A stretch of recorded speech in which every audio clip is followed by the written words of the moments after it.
बिस्मिल्लाहिर्रहमानिर्रहीम। एक नए प्रोग्राम के साथ आपकी खिदमत में हाजिर है। गिलानी साहब, आप छुट्टियों पे थे और आपने एंजॉय भी डेफिनेटली किया होगा। शुक्र अल्हम्दुलिल्लाह। एक चीज़ जो मैं आपके सामने रखना चाहता हूँ कि ये जो प्रपोज्ड कॉन्स्टिट्यूशनल पैकेज है, लग तो ये रहा है कि ये बढ़ गया है, लेकिन प्रपोज नहीं, डिपोज्ड हो गई है ये। सुन लें, लेकिन मैं ये कहना चाहता हूँ कि वो मौलाना साहब तो कह रहे हैं कि हमने यकसर मुस्तरद कर दी है। हाँ, फिलहाल तक तो जो इंफॉर्मेशन मिनिस्टर हैं वो ये कह रहे हैं कि कंसल्टेशन के बाद हम नया उसका ड्राफ्ट हमने तैयार कर लिया। मुझे जो पूछने वाली बात है वो आपसे ये है कि ये हुकूमत का ऑब्जेक्टिव क्या है, अल्टीमेटली अचीव क्या करना चाहती है, और क्या ये जो चीफ जस्टिस हैं इनकी मुद्दत मुलाजमत बढ़ाने में ये कामयाब हो जाएंगे या हुकूमत की सारी कोशिशें नाकाम होंगी, और इतनी जल्दी में क्यों हैं? बहुत ही आपने लंबे चौड़े सवाल जो हैं वो जड़ दिए हैं। देखिए, अगर इसको बिल्कुल शॉर्ट करें तो इस सारी एक्सरसाइज का मकसद इमरान खान का रास्ता रोकना है, पीटीआई का रास्ता रोकना।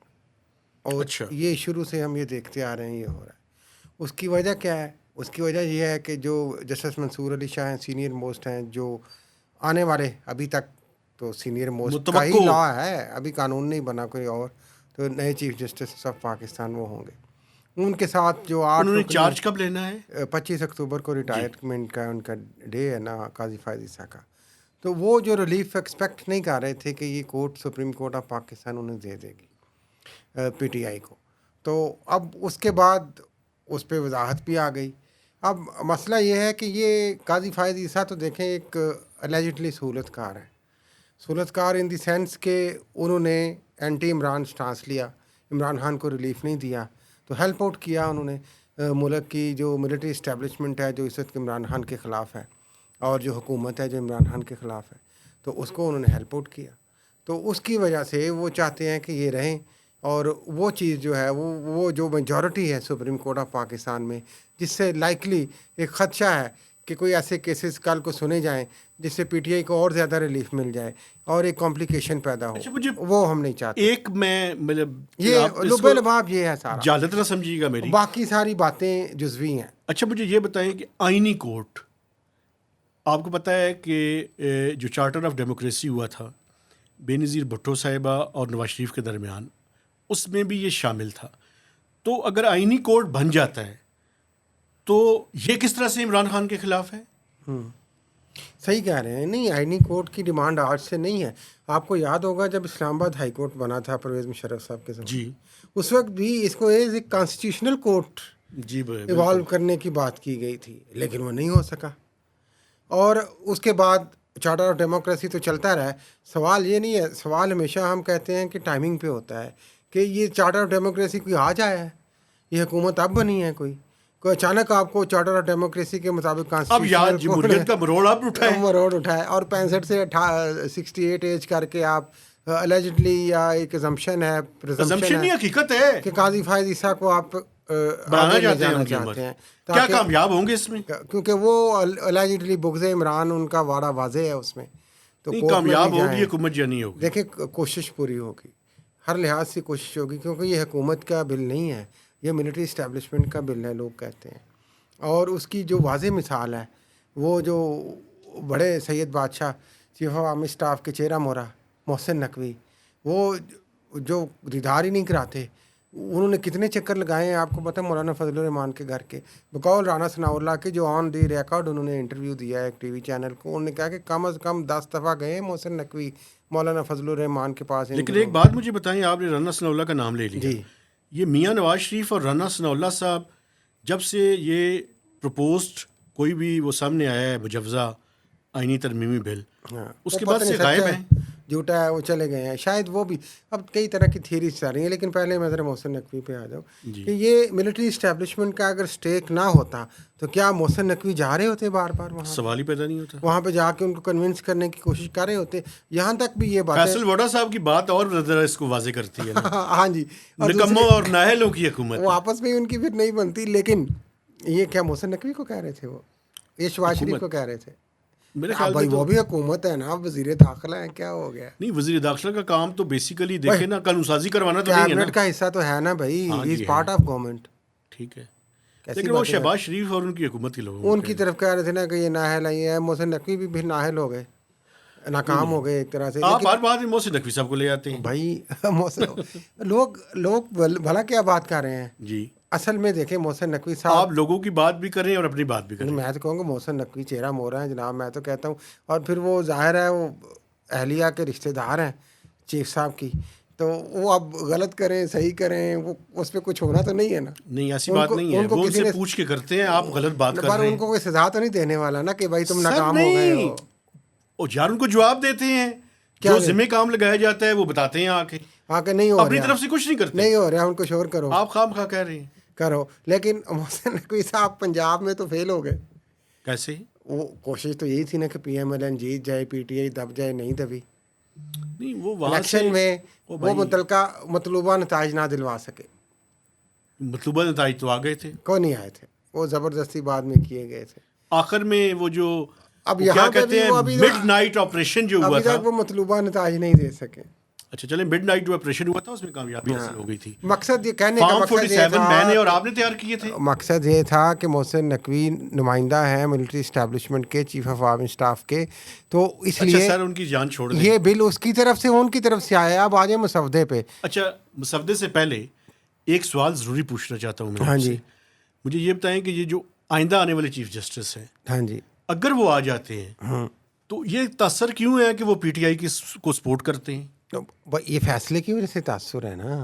नहीं, ये उनकी जो फैसला माजी के दिया- बारे में मुझे बताएं। माजी के देखें, माजी में जस्टिस मंसूर अली शाह जब जज नहीं थे तब भी वो बड़ी एक ज़बरदस्त शख्सियत के तौर पे एनवायरनमेंट के हवाले से, क्लाइमेट चेंज के हवाले से उन्होंने एक पूरा फोरम बनाया हुआ था, बड़ा काम करते थे ये। ठीक है। फिर जब ये हाई कोर्ट में आए उस वक्त भी उन्होंने क्लाइमेट पे फोकस किया और चीज़ों पे फोकस किया, चीफ जस्टिस बने, ट्रांसपेरेंटली उस सिस्टम को चलाते रहे हैं और पूरी वकला बरादरी में अक्सरियत इस चीज़ को जानती है। कुछ कहते हैं कि किसी ज़माने में पीपल्स पार्टी की तरफ उनका झुकाव था, लेकिन बहुत सारे लोग ये समझते हैं कि वो एक इंडिपेंडेंट जज है।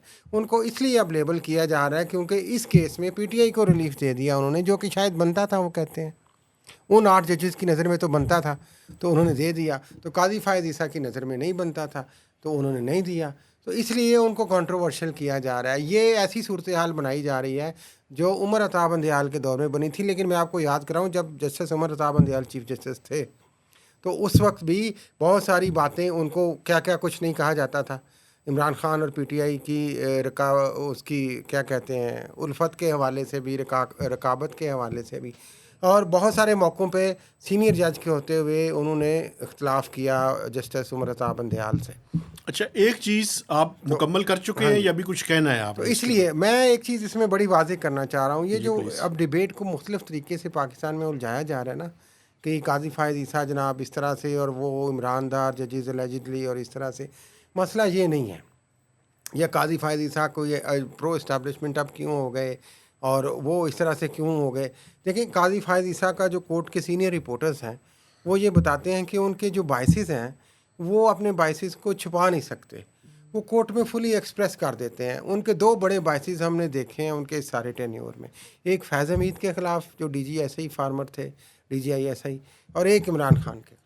ये बायस उनका क्लियरली कोर्ट में सीनियर कोर्ट रिपोर्टर्स कहते हैं कि हमें नजर आता है। कौन रिपोर्टर्स हैं? वो उसको छुपा नहीं सकते भाई, सीनियर नाम कोर्ट रिपोर्टर, लेना। हम क्यों किसी को नाम ले, नाम नहीं हम लेते नहीं, होते। फैज हमीद के बारे में तो बायस मुझे तो ठीक लगता है। हाँ, तो इमरान खान के बारे में भी ठीक लगता है नहीं, भाई। इमरान खान उनके पॉलिटिकल खिलाफ लीडर है ना। सारे केसेस इनिशिएट किए गए थे इमरान खान के दौर में।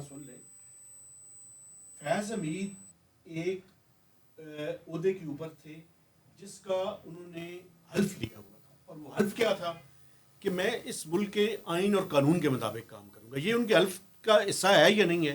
सबका हिस्सा होता है, हर सरकारी मुलाजिम का जी, होता है भाई। जी।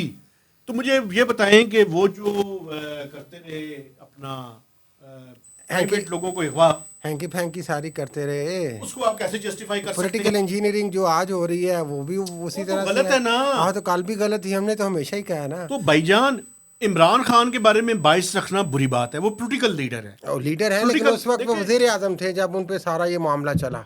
तो वो आप उसको मेरिट पे देखें ना। हाँ। काजी फायज ईसा साहब को मेरिट पे देखना चाहिए चीज़ों को। मेरिट पे वो नहीं देख रहे, बहुत सारे लोगों को यही ख्याल है। जो एक तो फैज हमीद साहब के खिलाफ तो ठीक कर रहे हैं। एक मैं इसीलिए आपको बताता हूँ ना, ये थोड़ी सी कॉम्प्लिकेटेड चीज़ है, इसको काइंडली मेरी तरफ से आप समझने की कोशिश करें, शायद मैं गलत हूँ तो मुझे आप तस्हीह करें, मेरी नाजरीन भी करें।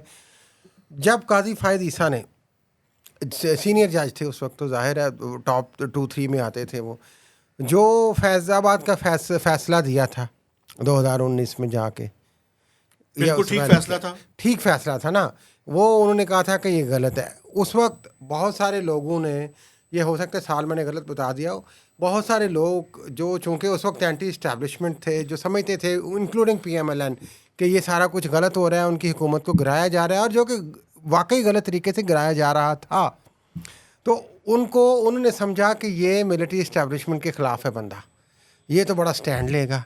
हालांकि वो ये भूल गए कि जब वो था केस था इनका, वो आसफ जरदारी वाला केस था एक, उसमें ये वकील बन के जब नवाज शरीफ चले गए थे, काला कोट के इमरान खान, वो सॉरी अमेरिका के हवाले से जो केस था, और उसमें हुसैन हक्कानी का वीज़े देने के हवाले से भी था, और भी चीज़ें, तो उस वक्त भी ये जज थे। तो मेरा ये सोच है इसमें, ये असेसमेंट है इसमें, बेसिकली काजी फ़ायद ईसा उस वक्त एंटी इस्टेब्लिशमेंट नहीं थे, वो प्रो नवाज थे। उन्होंने PMLN के कहने पे ये सारा कुछ किया था अलेजिडली, और उसके बाद भाई मैं अलेजिडली इसीलिए कह रहा हूँ ना, इसीलिए बाद में उनको फुली सपोर्ट किया गया। जब उमर अता बंदयाल पे इल्ज़ाम था या जो कुछ नज़र आ रहा था कि वो PTI को सपोर्ट कर रहे हैं, तो इनको उधर से हलाशेरी दी जाती थी, ये कोर्ट में इंटरवीन भी करते थे, ये प्रेस रिलीज़ भी अपनी जारी करते थे। मेरी बात पूरी होने दे। मैं कहना ये चाहता हूँ कि वो कल भी PMLN के हाथों में खेल रहे थे एलिजिडली, आज भी उनके हाथों में खेल रहे हैं। He is not military, anti military और एंटी इस्टेब्लिशमेंट। आपका ये ख्याल है, मैं आपके ख्याल की बिल्कुल मुखालफत करता हूं। और ये जो सारे रिपोर्टर्स को उसकी वजह मैं बताता हूँ ना, वो इसलिए आप ये कह रहे हैं कि हम तो समझते थे कि आप बड़ा इंडिपेंडेंट स्टांस लेंगे, लेकिन आप कुछ और यार बात ये है, मेरी बात सुने, हमें केस टू केस और मेरिट टू मेरिट जो है वो बात करनी चाहिए। उनका जो फैसला था, जो फैजाबाद धरने का केस था, हाँ जी, जबरदस्त फैसला दिया था, उसके खिलाफ स्टैंड भी लिया। उसके बाद मिलिट्री कोर्ट का केस क्यों नहीं सुना उन्होंने? मेरी बात सुन लेना, जब आप चीफ जस्टिस बने तो क्यों नहीं सुना उन्होंने? मेरी बात सुन लेना। अब प्रॉब्लम ये है कि इस मुल्क के अंदर पोलराइजेशन इतनी स्टीप और डीप हो चुकी है कि हम लोगों को, ये प्रॉब्लम सिर्फ जजेस के साथ नहीं है, बहसियत साफी मुझे भी ये चैलेंज ये चैलेंज है कि मैं अगर उनकी हमायत करता हूँ तो मैं ब्लैंकेट उनकी हमायत। हाँ, लेकिन फिर ये बात जुबान ज़द-ए-आम क्यों है कि भाई काजी फ़ायद ईसा को वो एक्सटेंशन देना चाहते हैं? क्यों देना चाहते हैं? एक्सटेंशन तो मैं कहता हूँ किसी को भी, तो ये क्यों है जुबान ज़द-ए-आम? फिर एक्सटेंशन लेना और देना हराम है, दोनों, ये रिश्वत की माने जुर्म है। ओके, जो एक्सटेंशन देता है वो भी मुजरिम है, जो एक्सटेंशन लेता है वो भी मुजरिम है।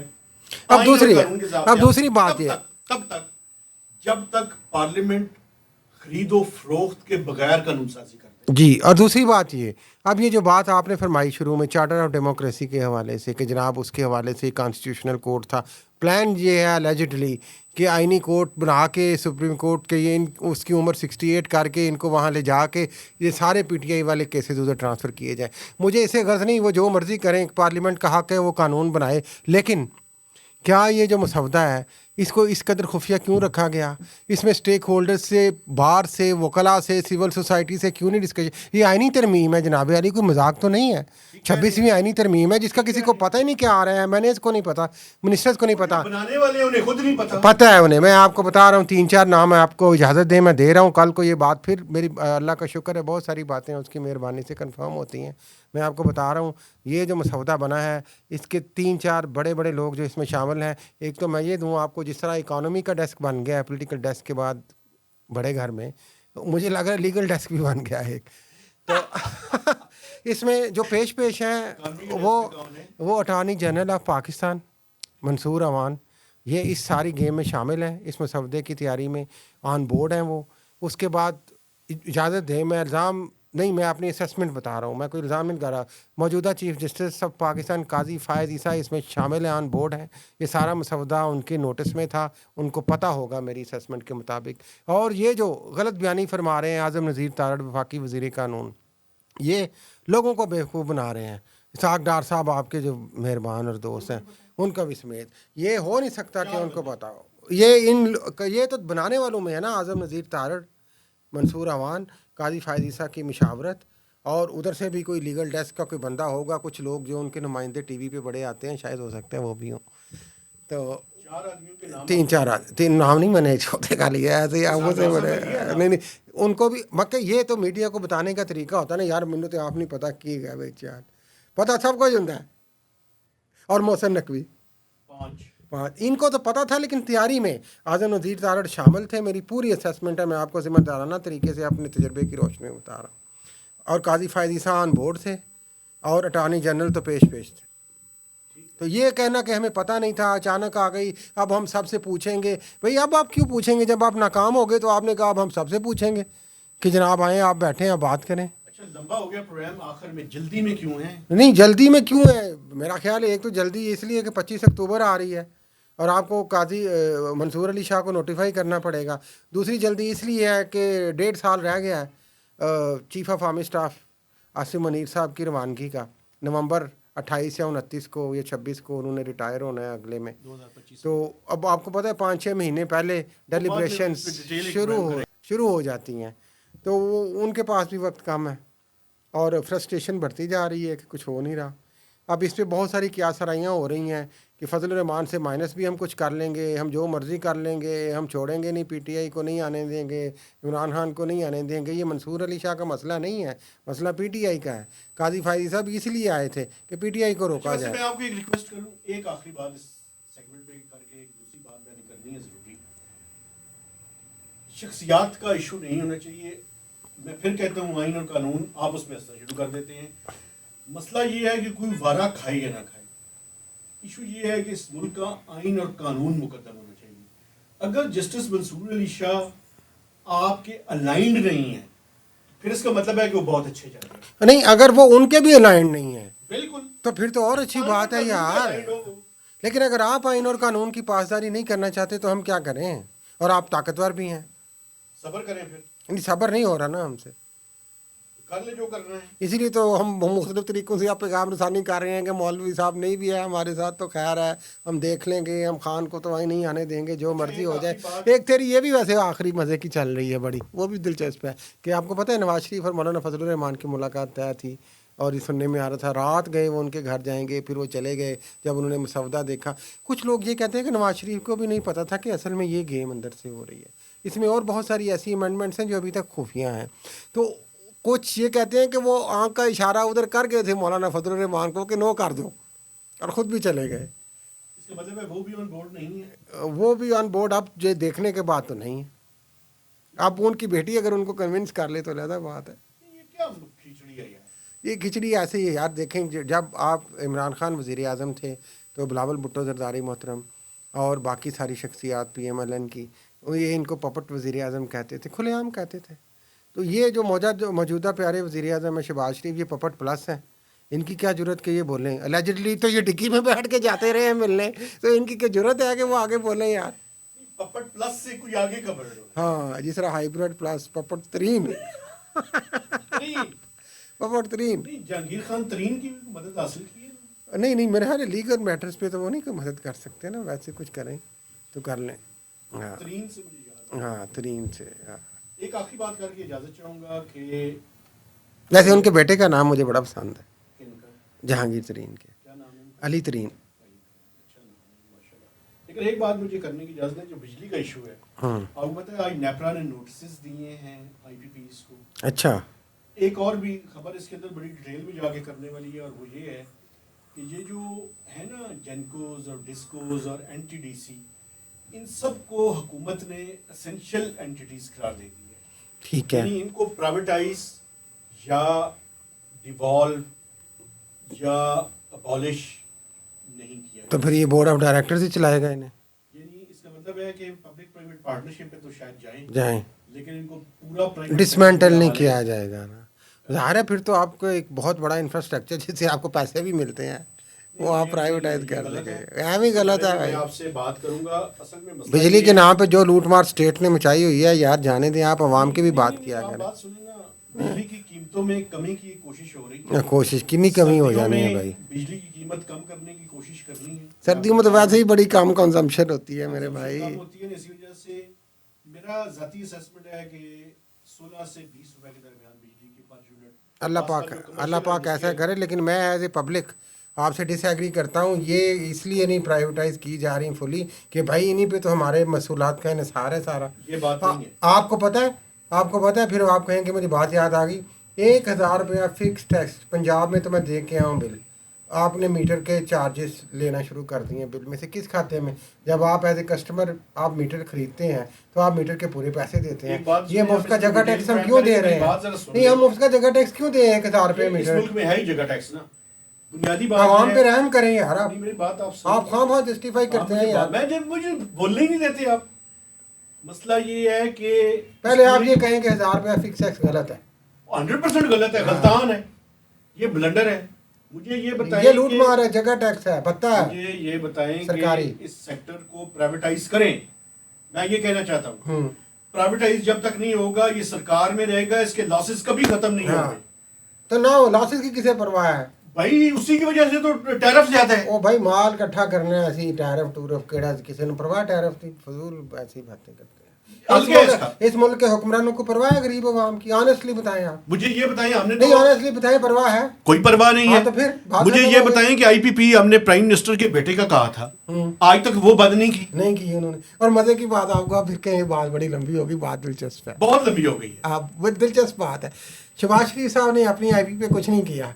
और आपको पता है कराची में वो जो बड़ा एक हादसा हुआ, हाँ, वो नताशा खातून उनसे जो अलेजिडली वो रैश ड्राइविंग उन्होंने की, वो तो फुटेज भी आ गई सारी, पकड़ी गई, ज़मानत चल रही है, अब वॉइस काउंट पे हो गया सारा। गुल अहमद वालों की हैं वो, और गुल अहमद की भी एक है। तो गुल अहमद ने तो जल्दी जल्दी में अपना टैरिफ रिड्यूस कर दिया है। देखिए आप इसको पता नहीं कहाँ से क्या मिला है। सेटलमेंट हो गई है। बट गुल अहमद ने कॉम्पनसेशन के तौर पे क्या टैरिफ रिड्यूस कर दिया? नहीं, वो वहाँ पे वो जो थे लोग, उनकी फैमिली ने मेरे ख्याल में वो उनसे कर किया। दिया है, पर गुल अहमद ने अपनी जो उनकी हाई पी है उन्होंने क्यों टैरिफ रिड्यूस किया है? वो असल में बस समझा करें ना बात को। आप बस समझा करें। मेरी गुजारिश है कि हमारे चैनल को सब्सक्राइब करें, इसकी शेयरिंग करें और मैक्सिमम इसके ऊपर आपने और comments देने। सब्सक्राइब करें और बताएं ये कि हम क्या पब्लिक के लिए बात कर रहे हैं कि नहीं। अगर हम कोई गलत बात कर रहे हैं, क्या आपको हम इंडिपेंडेंट नहीं लगते, तो आप बताएं। लेकिन फिर भी हम कोशिश करेंगे तो हम तो इंडिपेंडेंटली बात करते रहें ऐसे। हम अपना कैथारसिस करते रहेंगे हाँ। और आपके साथ आप भी मैक्सिमम अपना कैथारसिस करें, आप भी करें। जो मर्जी लिख के करें। बिल्कुल बिल्कुल ठीक है। इजाजत दीजिए। अल्लाह।